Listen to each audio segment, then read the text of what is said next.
গোপালগঞ্জে সড়ক দুর্ঘটনায় ৫ জন নিহত এবং অন্তত ২৫ জন আহত সে সম্পর্কে সবশেষ তথ্য জানাতে আমাদের সাথে যুক্ত হচ্ছেন সহকর্মী আজিজুর রহমান রনি। রনি, আহত এবং নিহতের পরিচয় জানা গেছে কিনা? আহতরা হাসপাতালে ভর্তি করা হয়েছিল, আমরা যেমনটি শুনছিলাম, তাদের সবশেষ অবস্থা কি?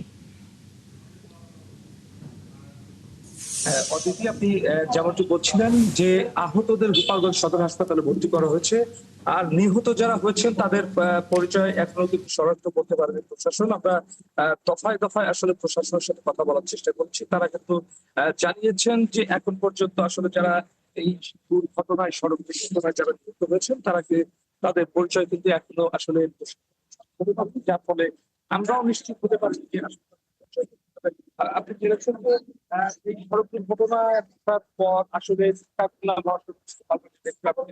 একটা যানজট সৃষ্টি হয়েছিল। সেই যানজট নিরসনে কিন্তু এর মধ্যে প্রশাসন কাজ করে যে যানজটের সৃষ্টি হচ্ছে সেটা কিন্তু তারা নিরসন করছে এবং তারা শনাক্ত করার চেষ্টা করছে যে যারা নিহত হয়েছে তাদের পরিচয় জানার চেষ্টা করছে।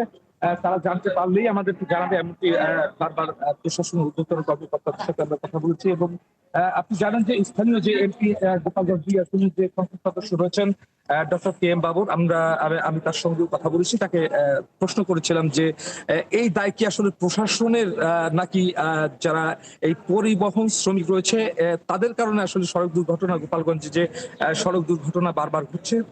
তিনি কিন্তু জানিয়েছেন যে আসলে ঈদের সময় একটি বাড়তি চাপ এবং নিয়ন্ত্রণ হারানোর মতো গতিতে আসলে চালকরা গাড়ি চালান, এবং যারা মোটরসাইকেল আরোহী রয়েছে তারাও কিন্তু যে ওভার স্পিড থাকার কারণে কিন্তু সড়ক দুর্ঘটনা বেড়ে চলেছে। তারা কিন্তু এছাড়া জেলা প্রশাসক আরিফুজ্জামান এবং পুলিশ সুপার হাবিবুল্লাহর সঙ্গেও কথা বলেছি।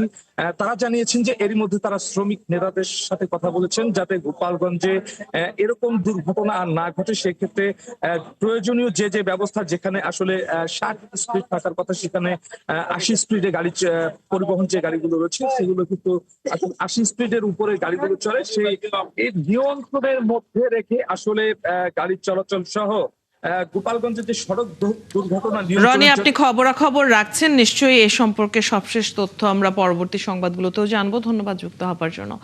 দর্শক, গোপালগঞ্জ থেকে সহকর্মী আজিজুর রহমান রনি যুক্ত হয়ে জানিয়ে দিচ্ছিলেন সড়ক দুর্ঘটনার সবশেষ খবর।